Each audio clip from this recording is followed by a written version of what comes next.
ಕಾರ್ಮಿಕರ ಜಯಂತಿ ಪ್ರಯುಕ್ತ ಮಾಧ್ಯಮದ ಜೊತೆ ಮಾತನಾಡಿದ ಶಾಸಕ ಎಚ್.ಡಿ. ರಂಗನಾಥ್, ಕುಣಿಗಲ್ ಪಟ್ಟಣದಲ್ಲಿ ಡೊಳ್ಳು ಕುಣಿತ ಹಾಗೂ ಗಂಗಾ ಪರಮೇಶ್ವರಿ ಅದ್ದೂರಿ ಮೆರವಣಿಗೆ. ಈ ಕಾರ್ಮಿಕ ಜಯಂತಿಯಲ್ಲಿ ನೂರಾರು ಕಾರ್ಮಿಕರು ಭಾಗಿಯಾಗಿದ್ದಾರೆ.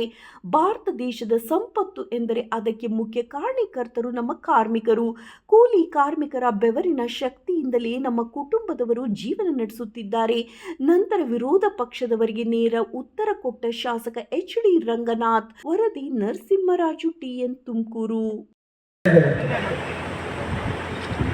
ಏನಿವತ್ತು ಕರ್ನಾಟಕ ರಾಜ್ಯದಲ್ಲೇ ಕುಣಿಗಲ್ ತಾಲೂಕಿನಲ್ಲಿ ಅಂತಾರಾಷ್ಟ್ರೀಯ ಕಾರ್ಮಿಕರ ದಿನಾಚರಣೆಯನ್ನ ನಾವೆಲ್ಲ ಬಹಳಷ್ಟು ಉಲ್ಲಾಸದಲ್ಲಿ ಅದ್ದೂರಿಯಾಗಿ ವಿಜೃಂಭಣೆಯಿಂದ ಮೆರವಣಿಗೆ ಮೂಲಕ ಈ ಒಂದು ಕಾರ್ಯಕ್ರಮವನ್ನು ಮಾಡಿದಂತ ಎಲ್ಲರಿಗೂ ವಿಶೇಷವಾದಂತ ನಮಸ್ಕಾರಗಳನ್ನ, ಧನ್ಯವಾದಗಳನ್ನ ಹೇಳಲಿಕ್ಕೆ ಸಂತೋಷ ಆಗುತ್ತೆ. ಮತ್ತೊಮ್ಮೆ ನಿಮ್ಗೆಲ್ಲರಿಗೂ ಅಂತಾರಾಷ್ಟ್ರೀಯ ಕಾರ್ಮಿಕರ ದಿನಾಚರಣೆಯ ಶುಭಾಶಯಗಳು.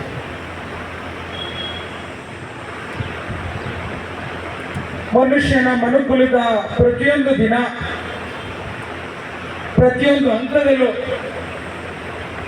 ವಿಶೇಷವಾದಂತಹ ಕಾರ್ಮಿಕರ ಪಾತ್ರ ಅತ್ಯಮೂಲ್ಯವಾದದ್ದನ್ನ ನಾವೆಲ್ಲ ಅರ್ಥಕೋಬೇಕು ಅನ್ನೋದು ಇವತ್ತು ಆ ದಿನ ಬಂದಿದೆ. ಒಂದು ಒಗಟಿನ ಮಾತು, ಇವತ್ತೇನಾದ್ರೂ ಕರ್ನಾಟಕದಲ್ಲಿ, ಭಾರತ ದೇಶದಲ್ಲಿ ಇಷ್ಟು ಸಮೃದ್ಧಿಯಾಗಿ ಸಂಪತ್ತನ್ನ ಕ್ರೋಢೀಕರಿಸಿದ್ದಾರೆ ಅಂದ್ರೆ ಅದಕ್ಕೆ ಪ್ರಮುಖವಾದಂತ ಕಾರಣ ಯಾರು ಅಂತ ತಾವೆಲ್ಲರೂ ಊಹಿಸ್ಕೋಬೇಕು. ಒಂದು ಮಾತನ್ನ ಹೇಳ್ತಾರೆ, all wealth is the product of labour. ಇವತ್ತೇನಾದ್ರೂ ಇಷ್ಟು ಅಗಾಧವಾದಂತ ಭಾರತದ ಸಂಪತ್ತಿನ ಸಮೃದ್ಧಿ ಆಗಿದೆ ಅಂತಂದ್ರೆ ಅದಕ್ಕೆ ಕಾರ್ಮಿಕರೇ ಕಾರಣ ಅಂತೇಳಿ ಎದೆ ಮುಟ್ಕೊಂಡು ಹೇಳುವಂತ ಒಂದು ಇವತ್ತು ದಿನ. ಇವತ್ತು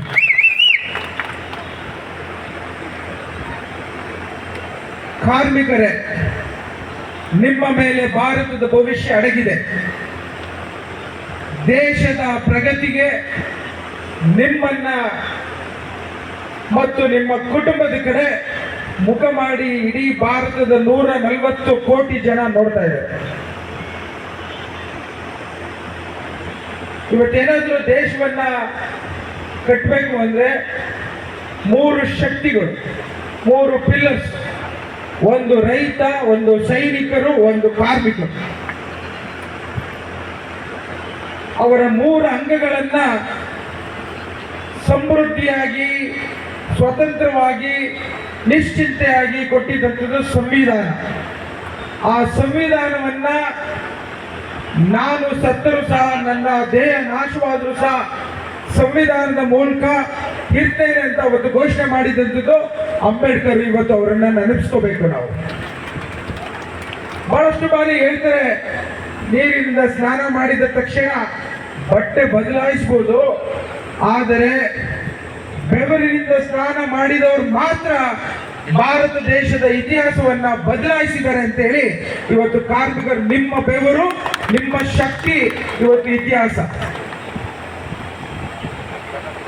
ಇವತ್ತು ನಾನೊಬ್ಬ ವೈದ್ಯನಾಗಿ ಪ್ರತಿ ಬಾರಿ ವೇದಿಕೆ ಮೇಲೆ ಹೇಳ್ತಾ ಬಂದಿದ್ದೆ, ನನಗೆ ಜಾತಿ ಇಲ್ಲ, ಧರ್ಮ ಇಲ್ಲ, ಭೇದ ಇಲ್ಲ, ಭಾಷೆ ಇಲ್ಲ. ಅದರಂತೆ ಕಾರ್ಮಿಕರಿಗೆ ಯಾವುದೇ ಒಂದು ಜಾತಿ ಇಲ್ಲ, ಯಾವುದೇ ಒಂದು ಧರ್ಮ ಇಲ್ಲ, ಒಂದೇ ಭಾಷೆ, ಅದು ಸಂವಿಧಾನದ ಭಾಷೆ, ಕಾರ್ಮಿಕರ ಭಾಷೆ.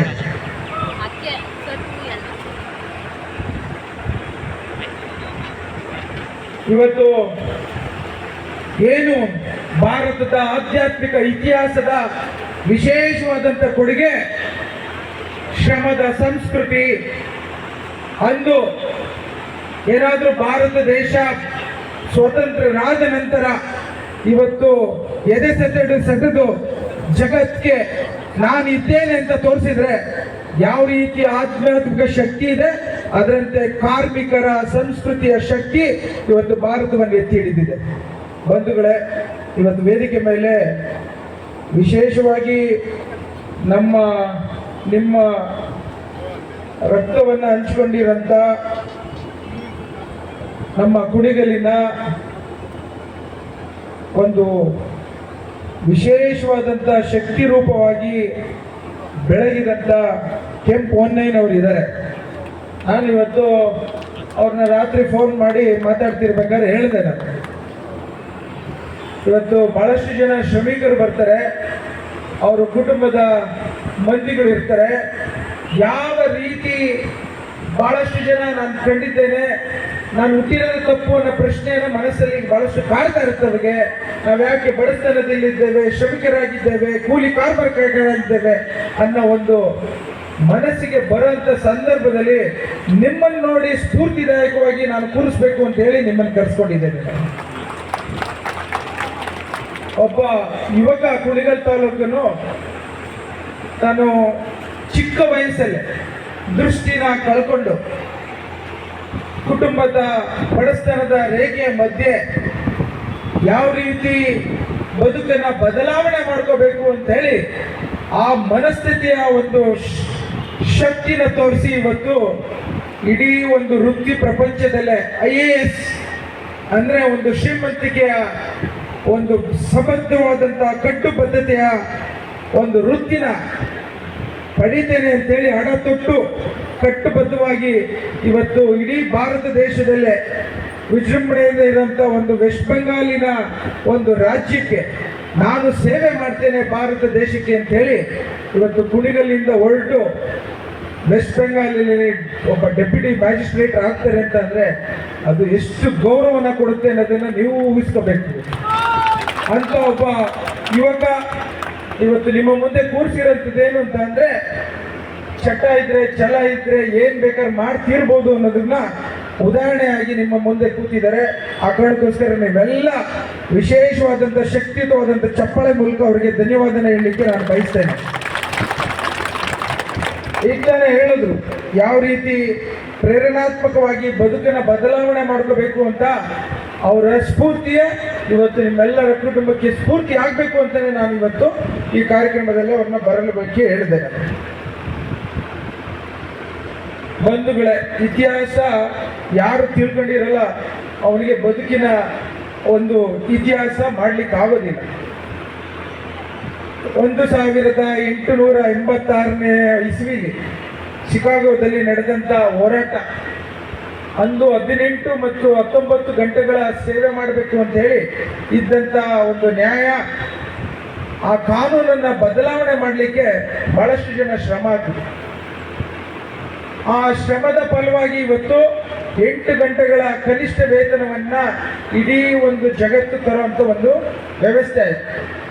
ಇವತ್ತು ಅಂತಾರಾಷ್ಟ್ರೀಯ ಮಟ್ಟದ ಏನು ಕಾರ್ಮಿಕ ದಿನಾಚರಣೆ ಇದೆ, ಏನಿವತ್ತು ತಾವೆಲ್ಲ ವಿಶೇಷವಾಗಿ ಒಂದು ರೀತಿಯ ಗೌರವಯುತವಾಗಿ ಸಮಾಜದಲ್ಲಿ ನಿಮ್ಮದೇ ಆದಂಥ ಒಂದು ಸ್ಥಾನವನ್ನು ಪಡ್ಕೋಬೇಕಾದ್ರೆ ಅಂದು ಅವತ್ತು ಹೋರಾಟ ಮಾಡಿ ಬಹಳಷ್ಟು ಜನ ತ್ಯಾಗವನ್ನು ಮಾಡಿದ್ದಾರೆ.